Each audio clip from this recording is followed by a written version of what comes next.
I cannot put into words all the pain that I felt when I found out that my wife had another. She fell in love with another and informed me about it. I fell into a stupor. I didn't know how to react and how to do it right. But the most humiliating thing was that she decided to tell me about it by note.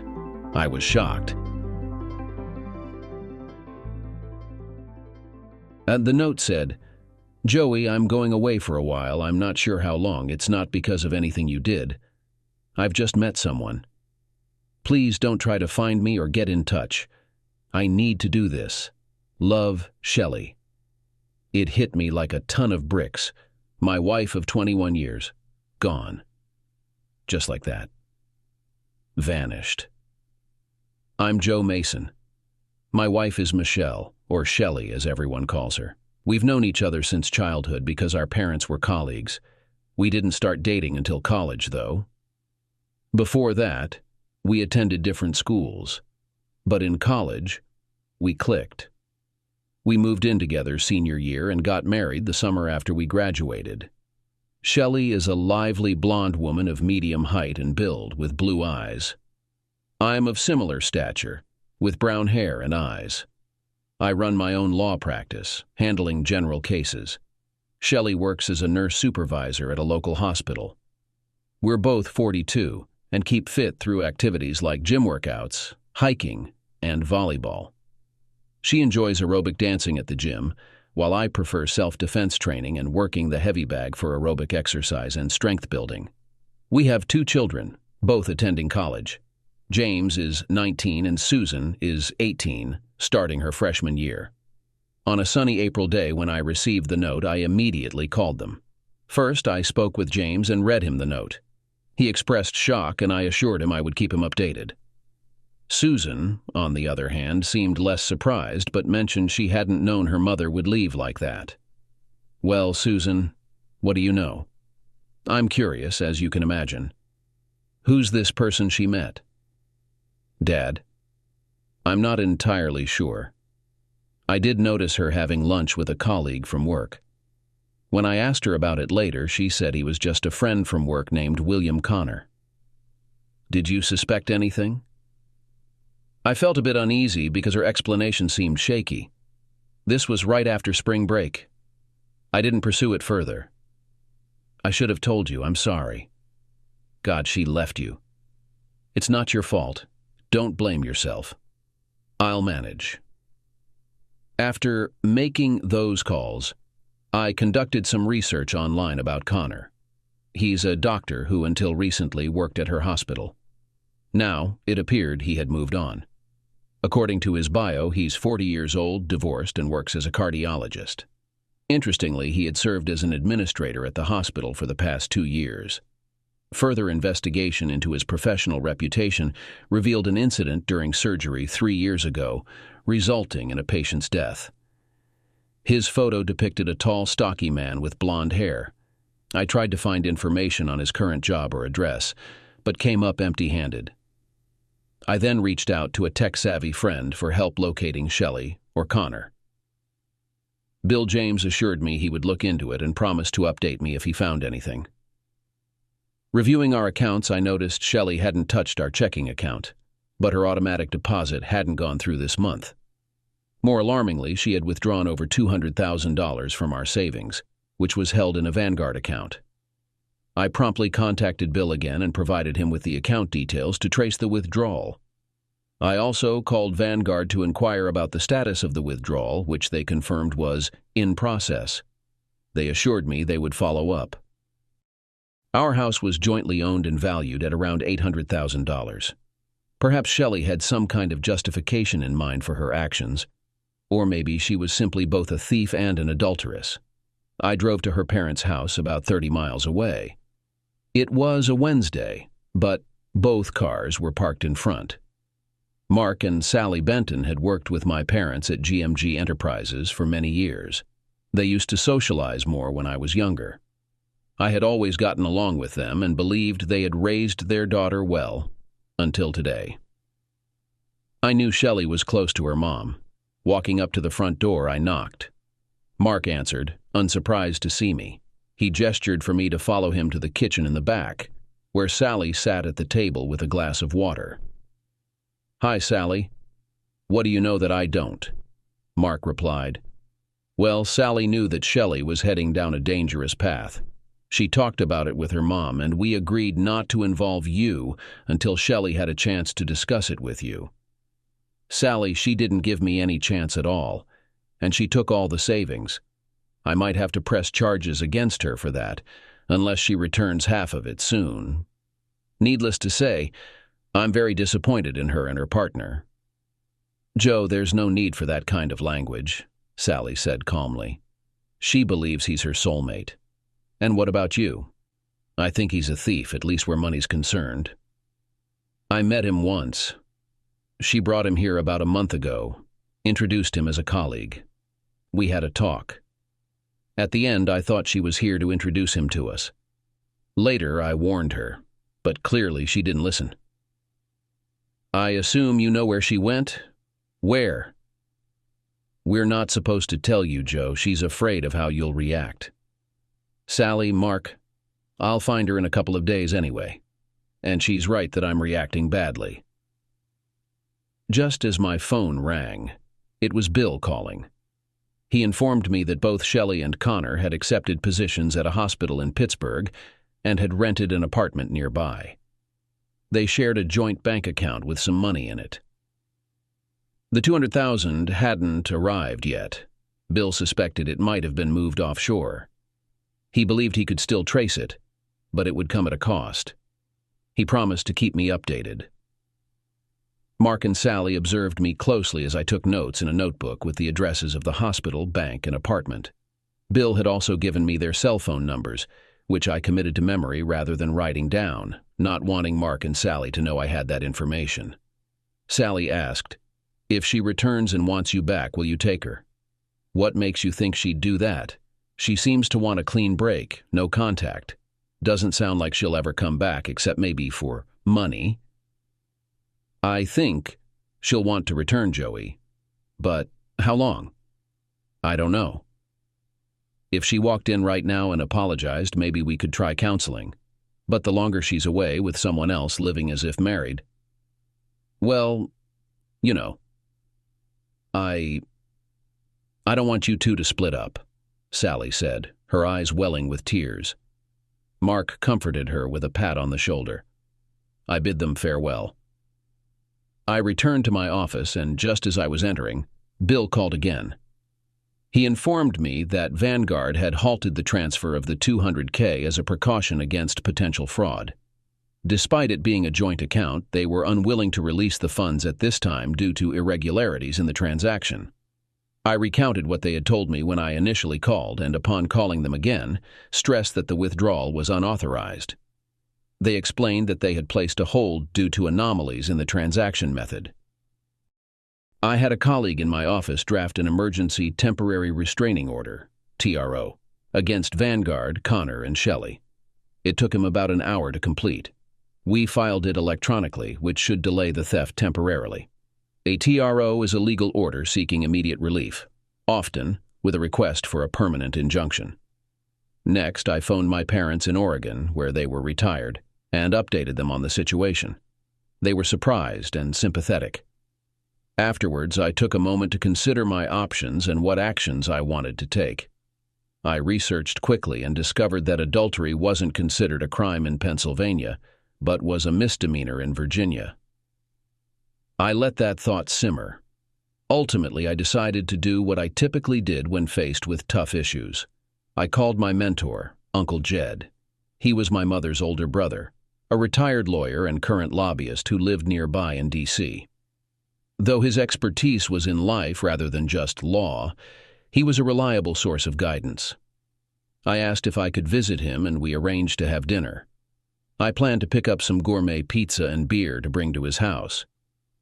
While I waited, I contacted a private investigator I knew. I asked him to investigate how long Shelley had been involved with Connor. Perhaps it had been ongoing for some time. I wondered if I had missed any signs about Shelley recently. I had just finished a lengthy and demanding trial that lasted 4 months. We achieved a favorable verdict and were negotiating the final terms. During that time, maybe I hadn't paid enough attention to Shelley. It encompassed 6 months, including preparation. Despite this, we were still intimate. Well, we were until about a month ago. I should have noticed the change. Before the break, her responses hadn't altered, nor had the frequency. Busy or not, I enjoyed being with her. It wasn't my first lengthy trial. After a few weeks, I settled into a routine and wasn't as preoccupied at home. On my way to Jed's house, I stopped at a clinic for a series of STD tests. Then, I picked up pizza and beer. Jed welcomed me at his door, the same one I remembered from childhood. Same house. His last wife had left about a year ago. He had been married for 40 years to Ellen, a wonderful woman who passed away from pneumonia 5 years prior. Since then, he'd had a few short-term relationships. Today, it was just him. "Well, what brings a busy attorney like you out to a place like this?" he asked. I explained, showed him the note, and filled him in on my actions. "I see. That's unusual for her. Take a seat and reflect on your life with her for a while. I'll fetch us something to drink. Be back shortly." I followed his request. I reflected on all the wonderful moments we shared. We laughed, raised children, made love, socialized, all as a couple. As I did this, I found myself silently shedding tears. She had been the most significant person in my life for over 20 years. Yes, we had children together, but she was the one I loved and trusted above all. Tears streamed down my face as I revisited our life together, now vanished, gone in an instant. How could she betray me like this? I ended up sobbing into my sleeve. Jed returned with 2 shot glasses and some whiskey. He simply allowed me to cry. He poured the drinks. When he downed his shot, I did the same. Good stuff. It helped distract me. Looking up at him, I said, "You're so damn wise, thank you." "Do you want her back?" he asked. I want my old life back. But that seems impossible now. I don't even know if I want her back. What if she does it again? If I survive this time? What I think is, you need time to process this. Maybe you need more help than I can offer. I just did what seemed obvious. Let you release some of the pain. But you might need more support. Besides, I'm not exactly reliable in these matters since Ellen. Well, at least you're getting some action. Yeah, but it's not the same when you've had the whole package. Then we spent 2 hours reminiscing about our marriages, sharing stories back and forth. He shed tears too. But Ellen was never coming back. As for Shelley, it was uncertain. I was beginning to accept that maybe, just maybe, I couldn't bear to be with her again. As our marathon talk concluded, I was overwhelmed with a fierce, righteous anger that threatened to engulf me. I rose from bed and stumbled outside. There I began aggressively hitting and kicking an old, heavy punching bag hanging from a tree in the backyard. My anger surged in a way I had never experienced before, all aimed at Shelley. It was her face I imagined as I punched and her body I kicked. That heartless, utterly evil woman. Jed observed silently from the porch. Later, he confided that he almost called 911. Just as he was about to make the call, the bag detached from the tree, propelled by one of my kicks, and sailed over the neighbor's fence. Exhausted, I collapsed to the ground, tears streaming down my face. Jed guided me back into the house, doing his best to calm me. I was completely drained, like a limp noodle. Despite being in good physical shape, I had exceeded my limits. Eventually, he settled me on the couch and covered me with a blanket. I slept through the night. The next morning, I woke to the enticing aroma of bacon and coffee. I rolled off the couch, stood up unsteadily, but gradually regained my composure. I was famished. We had a breakfast of bacon, eggs, and toast. Following that, I went to take a shower. I removed my worn clothes and put on a sweatsuit borrowed from Jed. I shaved, shampooed, and refreshed myself in general. My hands were sore and reddened, so I applied antiseptic and bandaged them, following Shelley's nursing advice. My whole body ached, and I had a cut above my right eye which I treated with a butterfly band-aid. I looked like I had been in a rough fight, and clearly I had not won. It had been about 24 hours since I read the note. Jed gave me the name of a marriage counselor he had used, Mary Stevens. He thought she could help me sort things out even if my spouse wasn't involved. I took the card. I drove home, dressed for work, and went in. My disheveled appearance did not go unnoticed by the staff, who looked surprised. I called a team meeting. We were 12 in total, including 4 other lawyers. I explained the situation and informed them I might not be as present at work until things were resolved. We arranged for substitute counsel for some of my scheduled appearances. I sat in my office and, surprisingly, managed to get some work done. I had lunch at my desk and worked diligently all afternoon. At 5:30 p.m. I left for home. Shelley had taken some clothes and other items, but most of her personal belongings were still here. I went to Lowe's and bought boxes and tape, then methodically packed all her belongings into them.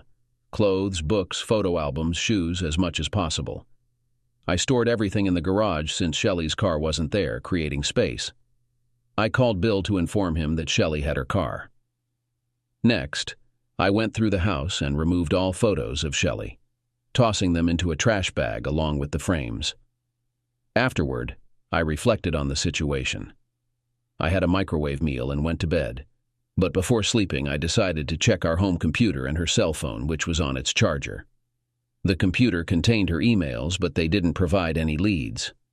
On her phone I found calls to a 540 area code starting about 6 weeks ago, along with the texts to and from Connor, also known as Bill or Billy.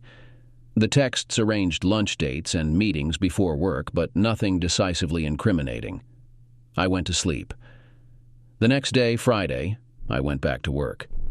It had been effective the day before, and it still was. After lunch, the private investigator called. He mentioned he'd stationed himself at a popular lunch spot frequented by women from Shelley's department. He simply listened in. It wasn't surprising that the disappearance of the boss and the attractive doctor was a hot topic. Even before they vanished, they had been the subject of much speculation. One woman had spotted them leaving a motel one afternoon, while another claimed to have seen them kissing outside a nearby restaurant. Overall, the staff were convinced they were having an affair. The PI had managed to obtain rental records from the motel. There were 3 afternoon rentals in the weeks leading up to Shelley's departure, all paid in cash. He had copies of receipts and license plate numbers, 2 belonging to her, 1 to someone else. This prompted me to dig into Connor's financial situation. Why hadn't he contributed his share? I called Bill again. It took him a couple of hours to uncover that Connor had faced serious financial problems about 10 months before they moved. He was behind on his mortgage, car payments, and credit cards. His hospital salary was being garnished due to divorce settlements, and he owed overdue child support. It struck me that perhaps Connor's actions had been driven by money, specifically $200,000. That made me briefly sympathetic towards Shelley. Briefly. Then I punched a nearby office chair, sending it crashing across the room. My assistant poked her head in to see what had caused the commotion. I apologized to her. I phoned to schedule an appointment with the marriage counselor. After that, I headed down the hall to the offices of a family law firm to meet with Mildred Hoover, the top divorce attorney in the area. Luckily, she was available and brought me into her office. I explained the whole situation to her.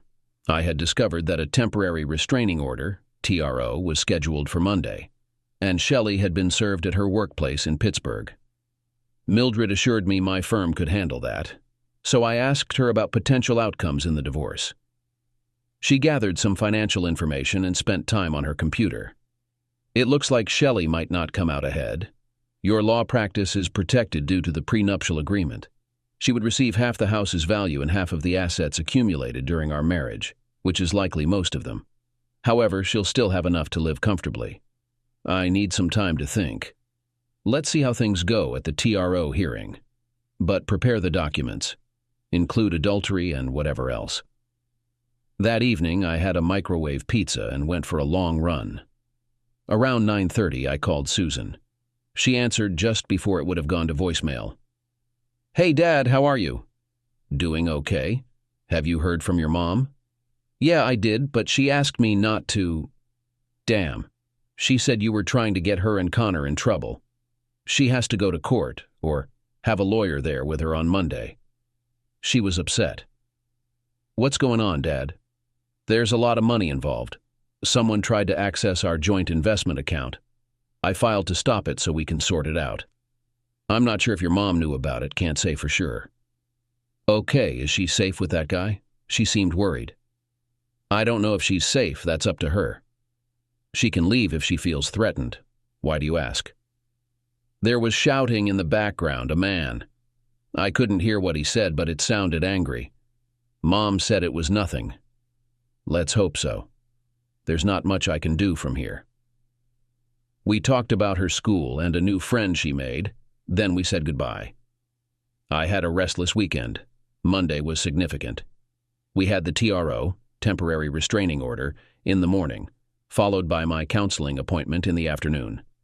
I spoke with James, who hadn't heard from his mother at all. Later, I went to the gym where I encountered Clara Barton, a close friend of Shelley's and also a nurse.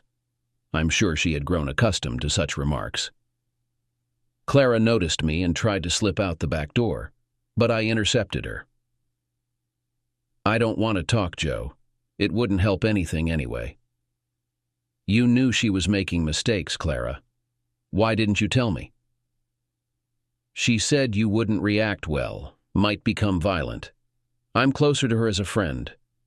I wasn't sure how you'd take it." "What about this guy, Connor? Is he trouble? Because that's the feeling I'm getting." "Yes, he's very bad news. I warned her about that. But I'm sorry. She was getting the kind of intimacy she wanted. She believed she was in love, thought he was her soulmate." "Yeah, I heard that from her mom. I wish she had just talked to me about it instead of sneaking off like she did. I think she'll return soon. He's not the one for her. This could all blow over if you're patient." "Nope, it won't blow over. She made her choice. She can't come crawling back to me." Clara glanced at me and shrugged before heading back to the treadmill. She looked quite good in her spandex. I let her catch me looking as she resumed her workout. She returned the look. I smiled, and she smiled back. I stood there watching her from behind. She glanced at me in the mirror, ahead, still smiling, then increased the treadmill speed, accentuating her figure. I blew her a kiss and walked away, but I stored the moment in my mind. I sensed I might soon be single again. No harm in preparing for that possibility. A pleasant conversation with Clara lifted my spirits. It's been a long time since I've been intimate with Shelley. I was wearing loose sweatpants and I was standing at the other end of the room. I went to the leg press machine and lifted the weight. After 3 sets of 12 reps, I increased the weight. As I was doing this, I noticed that Clara had left the treadmill and was walking towards me. Our eyes met. She stood next to the simulator and watched as I lifted a heavy weight 3 times, which was not easy. On the last climb, I lowered the stack and rested, breathing heavily, watching her. "Maybe I provoked something," she said, looking right at me from the waist down. I didn't try to hide it. "I feel guilty, but I can ignore it if you want to take a shower at my house across the street." "Agreed. I'll get my things and meet you outside. Your stuff is not needed. You can come back later." She smiled. "I hope you're not too tired." Clara looked to be in her late 40s. She was of medium height, with a well-built figure, brown hair and brown eyes, and possessed an ordinary beauty. Before that, she was married, and now she was divorced for a while, which made her an ideal candidate for restoring a relationship. I quickly got up from the bench and followed her to the exit. Besides her, there were only 2 people in the hall, a man and a woman who smiled at us as we left. All 4 of us exchanged smiles. Clara led me across the street to an apartment building and up the stairs to the 2nd floor. The view that opened up in front of us during the ascent was spectacular. She moved defiantly, giggling. When she reached her door, she stepped aside to let me in. I quickly looked around the apartment, but she surprised me by coming up from behind, turning me around and pulling me to her. She tilted her head back and kissed me. Her response was the same as mine, and it was probably the most passionate kiss I've ever experienced. We broke off the kiss. She whispered, "I've always wanted you, but you were married to the boss. Now, however, you will be mine." "I'm all yours," I chuckled. She pushed me towards the bedroom and laid me on her bed. We had 2 amazing sessions. I dozed off for a while before she woke me up. "You need to go and pack your things. Bring them here. You can take a shower here, too." It was dark outside. I dressed quickly, ran to get my clothes, put them in a bag, and returned. The woman who was there earlier smiled at me as I left. "Did you have a good time?" "What is it?" she asked. "Oh, yes. Thanks for asking." When we returned to Clara, she had already taken a shower. I also took a shower and changed into other gym shorts that I took out of my bag. That's all. Clara was wearing a terry cloth robe. I knew I'd take it off her later. "We need some food and beer," she said, opening the refrigerator and taking out 2 bottles of pale ale. She took the pizza out of the freezer, put it in the oven, and set the timer. We opened bottles of beer. "So when you said you wouldn't take her back, did you mean that?" "At that time, maybe it was a little premature, but today, spent with you, has convincingly proved it." "So you're saying that if she had done it, you would have been able to do it too?" "I mean, being with you might be reason enough to move on.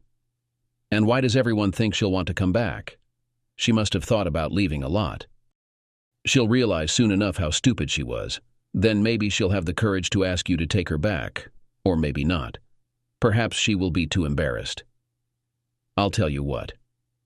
She's been dating this guy for a while now. I do not know if I can forgive this. It's probably over between us. I can't imagine what she could have said to make me change my mind." "Well, honey, no matter what happens, you can always come here and I'll take care of you.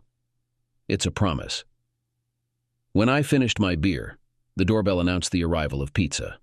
We ate it quickly in 15 minutes and drank more beer. The night turned into a real fairy tale. We first had fun on the couch, and then moved into the bedroom. I woke up next to her in the morning. My movement woke her up, and she got out of bed to brush her teeth, offering me a spare toothbrush. Then we took a shower. After the shower, we cooked and had breakfast with pleasure. We sprawled on her couch, waiting for our meal to settle down. Then it turned into intimacy. She hesitated. "I'm not sure what to do with all this. I've always been attracted to you. Yesterday, when the opportunity presented itself, I jumped at it, figuratively speaking. Like a tiger, you might say. I never expected anything like this. It's amazing and overwhelming. You just made love to me, but that's not enough for me." She chuckled, studying my expression. "Don't worry, I'll understand if you need a little time." "Maybe," I replied uncertainly, not knowing how much time I might need. It was like an experiment. 10 minutes? 20? We needed clarity. "I'm trying to get something across," she continued, looking down. "You're like a machine. I think you need to be silenced, don't you agree?" "Yes." 20 minutes later, she excused herself and went to the bathroom to clean up. When she returned, she suggested, "Maybe we should get dressed. We may catch a cold. Or we're going to have a heart attack or something." Good. But only for a few minutes. I slipped into my gym shorts and t-shirt. She opted for a cozy pullover dress. Still, I couldn't shake the awareness of what lay beneath that dress and the possibilities it held. Jesus. What's going on here? Clara's tone was earnest, struggling to reconcile the events of the past day with her previous experiences. "We may be the most compatible couple on the planet." That was my sincere opinion. I was thinking about it while brushing my teeth. It didn't take me long to come to this conclusion. I read about intimacy, watched adult movies, talked to friends, although not as often as women, and even looked through columns with intimacy tips from Dan Savage and others.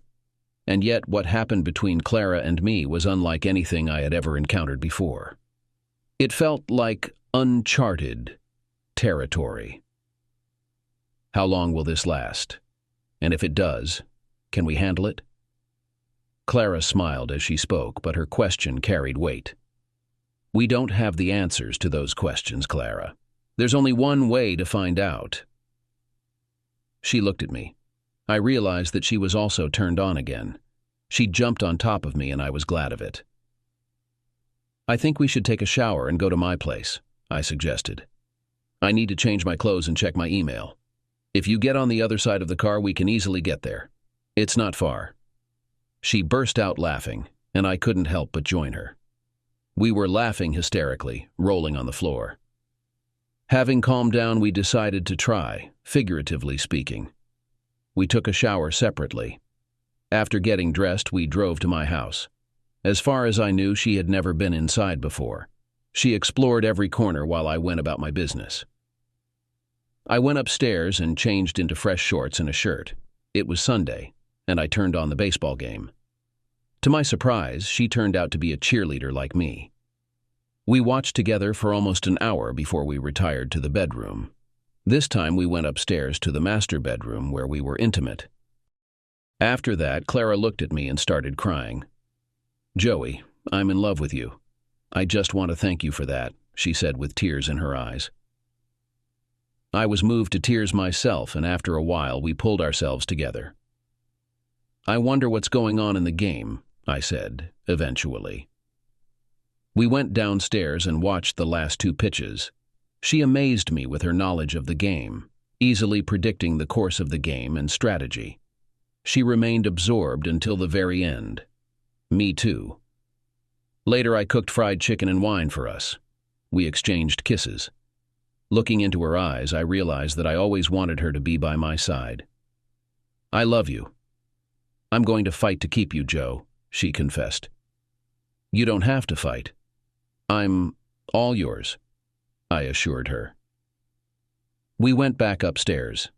Soon after, we were close several times, including in the morning. At breakfast, I said, I have to go to court and then to a therapist. I may not need as much therapy now, but I'm going anyway. If you're still here when I get back, I'll cook again. I'll be here. We laughed. I kissed her, and then I took her home. Later in court with my firm's lawyer, Connor and Shelley came with their lawyer. Vanguard's lawyer was also present. Judge Coulson took his place in the dock. Shelley avoided looking at me. Connor looked back, gave me a sharp look, and turned away. Avantgarde's lawyer outlined his concerns and explained why the transfer was postponed. The order came from an unknown computer at 3 a.m., and the confirmation email was sent from the same unknown source. This computer has never been linked to an account before. Moreover, the recipient's account did not belong to Mr. or Mrs. Mason. Our company's algorithm recorded the transaction, holding the funds until it is possible to contact the account holders. The lawyer stressed that his firm did not want to take responsibility if there was a dispute over money. Therefore, he was glad when a temporary restraining order was issued. My attorney informed me that the funds were jointly owned and had been withdrawn without my knowledge, consent, and against my objections. He explained that Shelley abruptly left me, quit her job, relocated to Pittsburgh, and moved in with William Connor. Their attorney argued that Shelley had the same rights to withdraw from the account as I did, and the funds should be directed to where she attempted to transfer them. The judge then asked the Vanguard representative, where was the intended destination for the money? It was to be transferred to an account in a local bank owned entirely by William Connor. Have you determined whose computer was used for the attempted transfer? No, that is currently beyond our capabilities. The judge stated, I would like to have Mrs. Mason sworn in, please. When he spoke these words, Shelley appeared to shrink into herself. Connor gripped her arm. The clerk instructed her to raise her right hand. She managed to do so weakly, finally making a half-hearted attempt. When asked if she swore to tell the truth, she answered affirmatively. "Mrs. Mason, are you married to Joseph Mason?" "Yes." "Were you a co-owner of a Vanguard account with him?" "Yes." "Did you attempt to withdraw $200,000 from that account last week?" No." She glanced around nervously. Connor released her arm and edged away. "Did you authorize anyone to make such a withdrawal?" "Not that amount." "Please elaborate." "Bill, Mr. Connor, asked to borrow $20,000 to settle some debts. I hesitated but eventually agreed. He asked for my password. Since our move, my computer wasn't working, so I gave it to him. He used his computer while I checked my email. He sat at the computer for a few minutes, then closed it. I had no idea about the $200,000. "When did you realize it was that much?" "When I was served." The judge glanced at Connor and made a note on his pad. "Mr. Connor, could you please provide your name and address? I'm not here to participate in this. I came to assist Michelle. Please just comply with the order, sir." He did so. Information I already possessed. The judge asked my lawyer, "Is Mr. Mason considering filing for divorce?" "Yes, the complaint is drafted and will be filed this week." The judge directed Vanguard to freeze the account until the family court could review the assets. He instructed my lawyer to file by the end of business tomorrow, or he would reconsider the freeze. I noticed Shelley had slumped into a chair behind the table. Connor stormed out. She remained seated, her head in her hands. The small courtroom emptied. Only Shelley and I remained. The bailiff wanted us to leave so he could lock up. I guided her out into the hallway. Connor was nowhere in sight. Only a few people were passing through the corridor. I looked at Shelley. "Did you come here with that jerk?" She stared at me. "Yes." "Then you might need to take a bus back to your new life." "Joey, I'm sorry this happened. I thought he was my soulmate. That's what you told your folks. Looks like I was wrong. What a fool I was. I can't tell you how deeply hurt and upset I was by that curt little note ending our long marriage. Joey, our marriage isn't over. I see now that I was foolish. I'd like to move back, be your wife." Tears were running down her cheeks. "Sorry, Shelley. Not going to happen. You slept with that jerk for months behind my back. You left without even discussing it with me. You set up a new life with him. Well, you have to take the bad with the good. Can we go somewhere more private? What about the kids? They're not happy with you. You know that. Do you have any real explanation for why you threw me away like a used Kleenex?" "No. If you had asked me before, I would have said he was my soulmate. I did say that. I thought it would be easier for you if it was a clean break. But I have no explanation right now for why I was so dumb." She started crying in earnest. I didn't like seeing her that way, but I held back. I was done with her, at least as a wife. There are only so many burdens one can carry. Plus, Clara. She was my soulmate. At the very least, she was an incredible partner. And I liked her, even apart from that. I think. I asked Shelley what she was going to do. "I have a job in Pittsburgh. My shift is tomorrow. I need to pay rent there. I signed a year-long lease. I'll kick Bill out and see what happens. Maybe you'll miss me after a while. Let me know if you do, okay?" "Sure. I guess I'll miss you. But I'd like to understand what went wrong." I'm still shocked and confused. I thought we were doing well. I had no idea. "I'll let you know once I figure things out." She gave me a small hug and walked away. I didn't know what to think. I felt deeply sad, so much so that I cried openly as she stepped through the door. But beneath the sadness, there was a knot of anger twisting in my gut. I decided that a session with the therapist was necessary. I went to my afternoon appointment after having lunch at Subway. Tuna melt. Mary Stevens, the marriage counselor, emphasized that she was not a psychotherapist. She mostly dealt with troubled marriages and their aftermath, if needed. She looked like a gray-haired grandma at first glance, but when she walked across her office to shake my hand, she moved with athletic grace. Her smile was sunny and genuine. I liked her immediately. "What brings you in, Mr. Mason?" "Please call me Joe. My wife left me abruptly. She left a short note and moved to Pittsburgh with her new man. She was close to him for about a month." "I see. And how did you react?" I explained that at first I was all business. Then I described my session with Jed and the subsequent heavy bag sessions. I told her that I was heartbroken and then angry. Now, I felt both at once. "I suppose you quickly went through some of the stages that usually occur at the dissolution of a marriage: depression, sadness, and anger. Usually these feelings alternate for a while." "How are you feeling now?" "Well, I'm confused.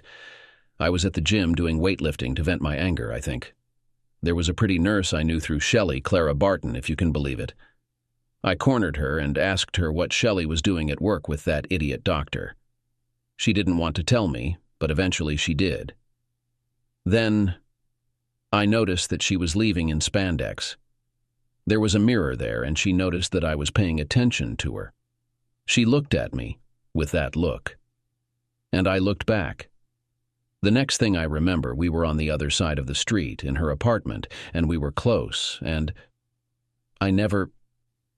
we just kept it up, all night and the next day. This has been going on for several days now. I barely made it to today's court hearing." Mary Stevens initially looked shocked, but then she began to smile. I've already mentioned how much I liked her smile. "So, at least you're attracted to Clara Barton, the nurse." She was almost laughing now, and there was a sparkle in her eyes. She asked, "How did she get that name? And become a nurse?" I'm ashamed to say that I didn't ask her. When we have time to talk, I will ask. So far, we haven't talked much. I'm tempted to ask for details, but no, that wouldn't be appropriate. She tilted her head in a particular way. We were seated in 2 chairs across a table. She crossed her legs and smiled. I started to react. This woman was coming on to me, and she looked very different from the grandmother I first saw. I sensed something was off. I said, "I believe you're demonstrating something for me, showing me what I experienced. I don't know how else to put it." "Well?" She changed her expression, looking surprised and, if I can say it, impressed. She said, "That's an amazing insight on your part, especially for a man. You caught on right away. I must be losing my touch." "Oh no. You achieved the desired effect, believe me." I had my legs crossed and was turned away from her. "Well, the point I was trying to make, and I think I succeeded, is that you might be particularly vulnerable to romantic advances right now. There are women who might take advantage of this opportunity. I'm not saying Clara's feelings for you aren't real, nor am I saying that your feelings for her aren't genuine, even if they might be a bit simplistic. But I think you should get to know her better as soon as you both have the time to talk. I'm sure we'll find the time, Mary." She actually laughed out loud. "You're quick-witted, Joe." "I see what you mean. Clara did mention she always found me attractive but off-limits. But Joe, I don't want to dampen this relationship. As if I can. However, I want to say that what you are describing goes far beyond the usual consensual intimacy. It may well be real and lasting. There are documented cases of exceptional close compatibility. Very unusual, perhaps because there are more out there, but fewer reported. The reason I brought this up is that I want to help distinguish for now your new relationship with Clara from your marriage." "Why? Isn't this new situation part of my choice?" "Yes, it is. However, I want to focus on the marriage as it was. That might help inform your future actions." "Okay, I understand.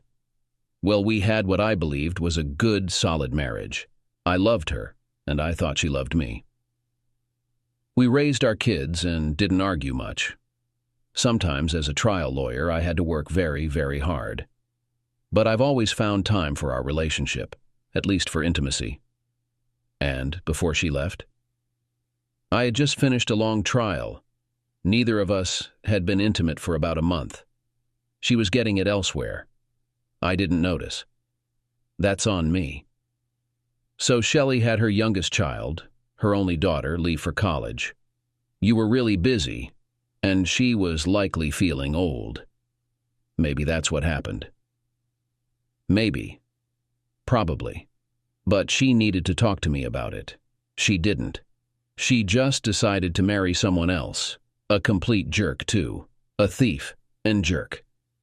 What would you have done if she told you she was feeling lost, or if she was being tempted?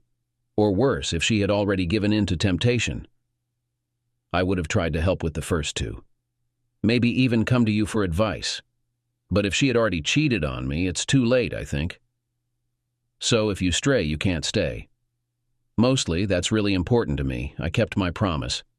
Well, until she left me. That's a pretty harsh line, though, right? What if it was just a one-night drunk thing? Same, or maybe not. What was she doing out getting drunk? Anyway, why all these hypotheticals? In real life, she did what she did, and it was completely unacceptable. Okay. I'd like to continue this next week? Sure. You're a very interesting woman. Completely unexpected. I'd be happy to see you again. That is, if you're not too exhausted. She smiled. We set a time. Since it was already 4 o'clock, I decided to go home. When I arrived, Clara was sitting on the porch reading. We didn't talk much, just exchanged greetings. Then we spent an hour and a half upstairs in bed. After that, we cooked dinner. Fried potatoes, green onions, minced lamb, and a mixture of spicy seasonings. The taste was fantastic. I told Clara about the hearing. I'd like to talk if I may. I tried not to pay attention to the fact that she was without outerwear. Good. Clara grabbed a t-shirt and put it on. Thanks, maybe we can find some time.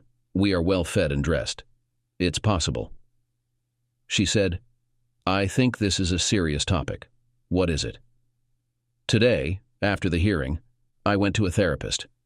I told her about what we had and how it escalated. She called it an intimate overcompatibility. I think that means we're obsessed with each other. She suggested that it might be a recovery for me, but she didn't really believe it.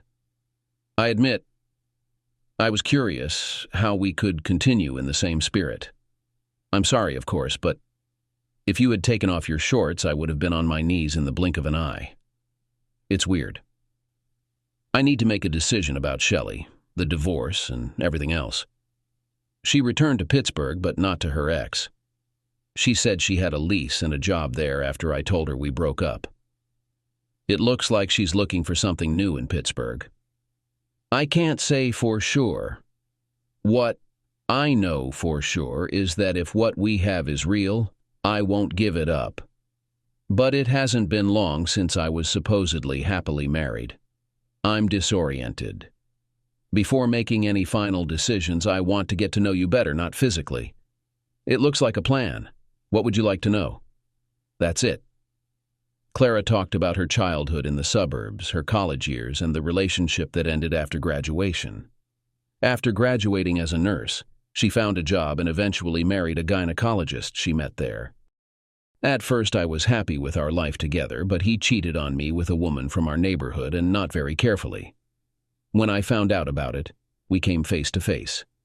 He apologized and asked for forgiveness, and contrary to common sense, I decided to save our marriage. It turned out to be a mistake. A year later, he repeated his betrayal. I received significant compensation in the divorce, and he moved his practice to New York. 5 years have passed since then.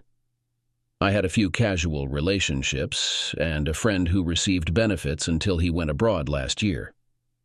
Oh, are you going to go abroad too? I asked. No, Clara replied. So, when we met at the gym, how long did it take you? She asked. It's been almost a month, and it hasn't been great, I admitted. Well, now you have me, she said warmly, bending down to kiss me. I didn't want to interrupt your conversation, but it looks like we were interrupted ourselves. Later that night, we continued our conversation in bed. She wanted to know more about me, so I gave her a detailed account of my life thus far, focusing on the earlier years since she already knew a lot about recent times. Eventually, we fell asleep mid-talk. I guess everyone has their limits. Over the next few days, our physical relationship resumed, though at a somewhat reduced intensity. I returned to see Mary Stevens. She asked about my new relationship. I told her that the intimacy was still great, though less frequent. I also mentioned that Clara was passionate about baseball and quite knowledgeable. We discussed our conversations about our past lives. I admitted that getting to know Clara fully would take time, but I was willing to invest in that process. We also delved deeper into my marriage. Mary suggested it would take time for me to process my emotions regarding what had transpired. She then asked about my feelings toward Dr. Connor. I realized I hadn't dwelled on him much, but when I did, I found myself getting angry. My feelings could be summed up in 3 words: drawn and quartered. Mary smiled. I always found that phrase intriguing, though quite brutal. Right now, the concept of drawing and quartering holds a certain appeal. I assume they did it to a live person, to start. Yes, indeed. I'm curious how you know so much about it. We're not here to discuss me, I'm just another person with feelings which aren't relevant here, she said, still smiling. You know, if it weren't for Clara, I might consider asking you out. I know your little demonstration was intentional, but it was incredibly effective. Just so you know. Actually, I suspect you did know. Yes, I've always had a knack for it. If I weren't your therapist, I might have used it on you. But that's off limits now.